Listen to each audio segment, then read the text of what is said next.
One morning, I was standing in front of my bathroom mirror, just as I had done thousands of times before. The woman staring back at me, she had my eyes, she had my smile, and she had my name. But I realized I didn't know her. Not because I had changed, but because I had been living my life according to who everyone else told me I was. None of us are born with an identity crisis. We are born discovering. But somewhere along the way, we begin collecting versions of ourselves that have been handed to us by other people. For years, I thought my identity was lost. It hadn't been lost. It had been stolen, not by one person, but by one opinion at a time, one criticism, one comparison, one rejection. I was a victim of identity theft. Identity theft doesn't just happen when someone steals your name. Sometimes it happens when we slowly surrender it, which is what I had done. And that realization forced me to ask the question, who told me who I was? Imagine if you could rewrite the script of your identity. What expectations and labels would you erase? And what truths would you allow to finally take center stage?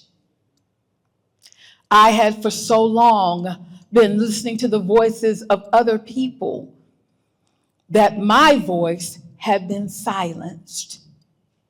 My identity was created by criticism, by relationships, by praise, by culture, by my family, and by my very own thoughts. It was as if I had been wearing invisible name tags my entire life.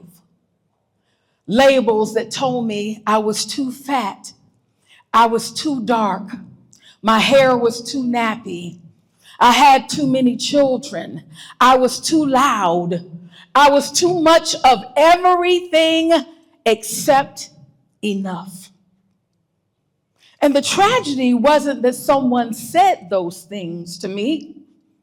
The tragedy was that I believed them.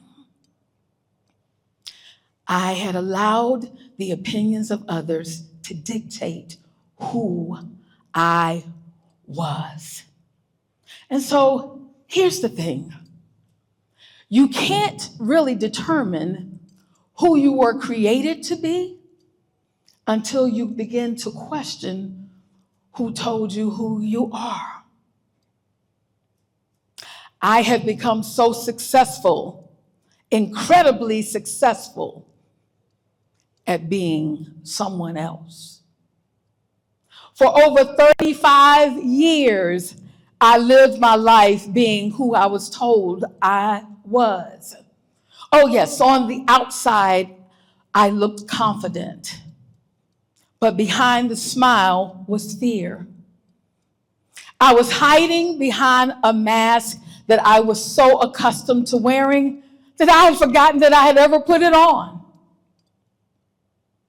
I kept trying to see if I would see. I kept trying to be successful and hoping the success would cause me to see someone else in the mirror that I could accept. But it didn't happen. And so I realized that in order to change and become who I was supposed to be, I had to start asking the right questions of whose voices I had been listening to. But here's the thing, I didn't know where to start. I wish I could tell you that I woke up one morning and looked in the mirror and suddenly I knew who I was.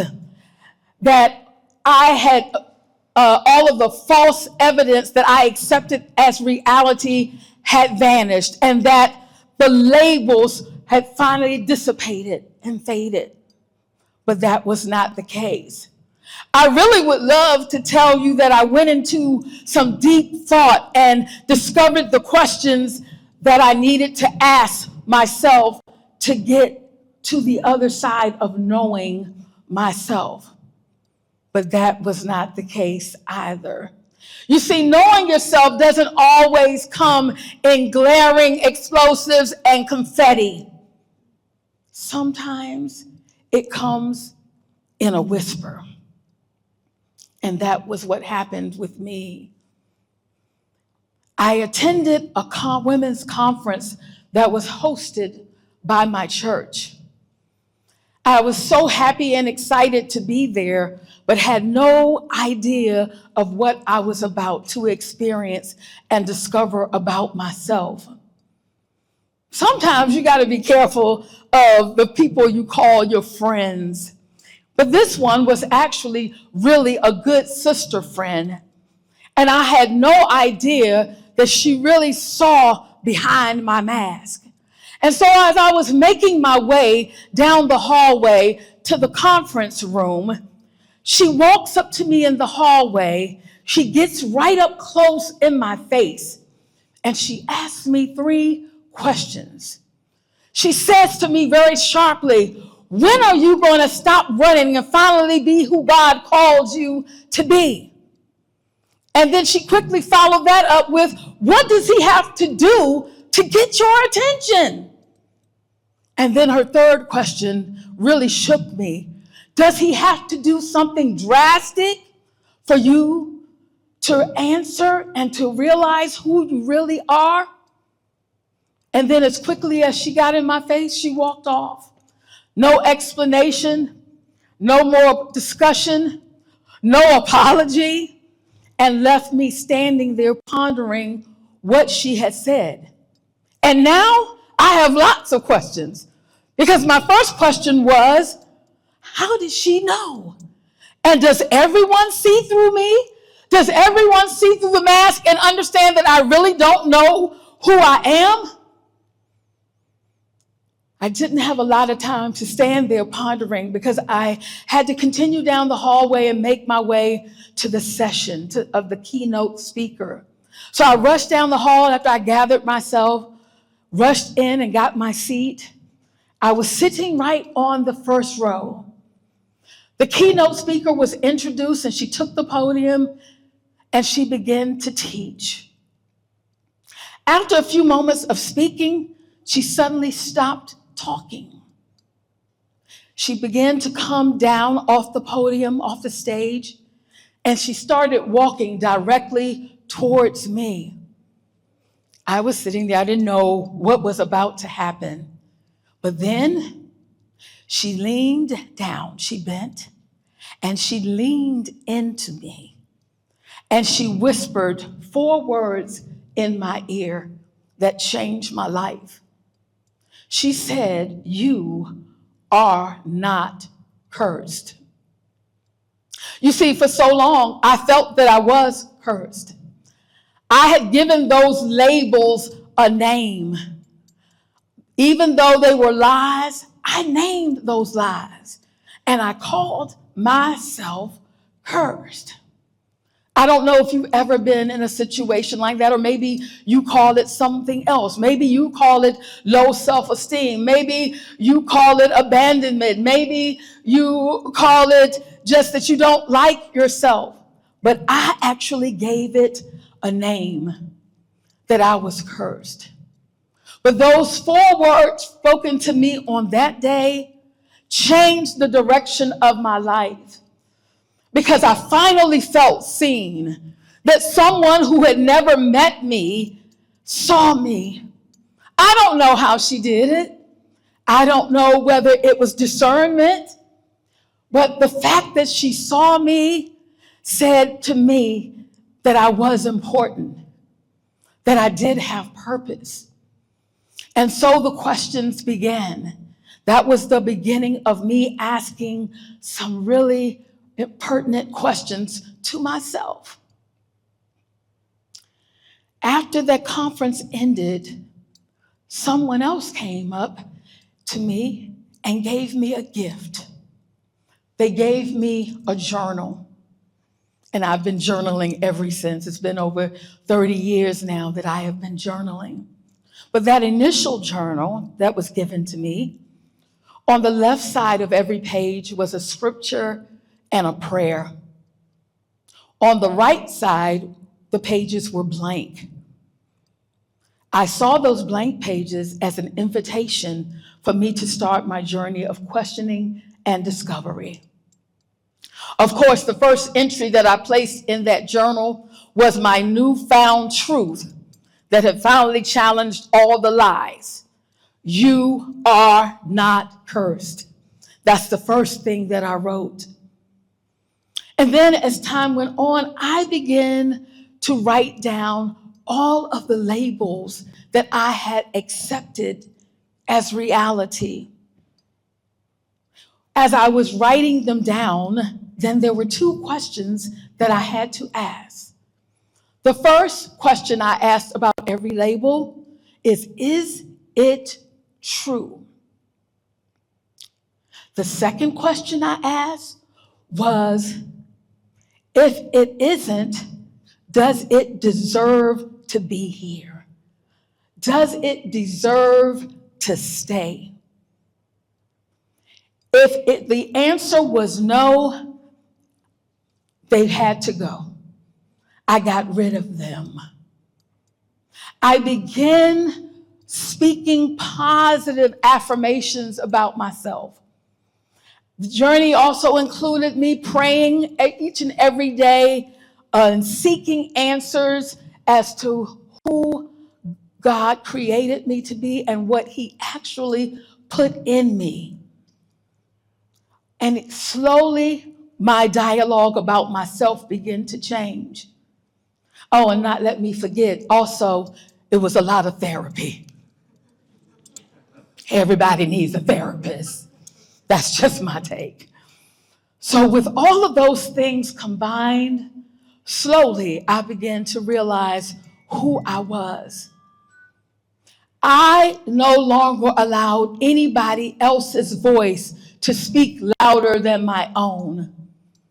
I chose the words that I said over myself and about myself, and I dismissed anything that would cause me to see myself in a negative light. Here's the thing about truth. Sometimes truth can be very painful, but it also brings about great change if you allow it. So I allowed myself to go through the process of going through all the layers of these labels I have been carrying for 35 years. And finally, one of the things that really helped me, I have 5 children and 9 grandchildren. So my youngest granddaughter, I was watching her play one day. I realized that children never ask if they are enough. They never do. That is something they already come with confidence. As I was watching my granddaughter play one day, I watched her as she laughed out loud. I've observed her when her clothes were on backwards and she was still confident wearing them proudly. I've seen her put her shoes on the wrong feet and never get angry at herself because she got it wrong. She's just herself. That's at 5. But between 5 years old and adulthood, something happens. The other voices begin to take over. The voices of parents, teachers, peers, bullies, bosses, culture, and the main culprit these days is social media. And little by little, the confident child that we see at 5 becomes an adult carrying all of these labels. So what do you do about that? You really, really need to go back and ask the questions. Whose voice am I listening to? And does that voice even have permission to be here? So today I say no. Today I can stand boldly and say, only I determine who I am. Only I get to speak. It's the only voice that I'm listening to as it relates to who I am. You see, the good news is others may write some of the chapters of your life, but you get to write the last chapter. You get to have the final say. And so if I can leave you with anything today, it's, who do you say you are? I say, you are the author, and you have the pen in your hand. Write it.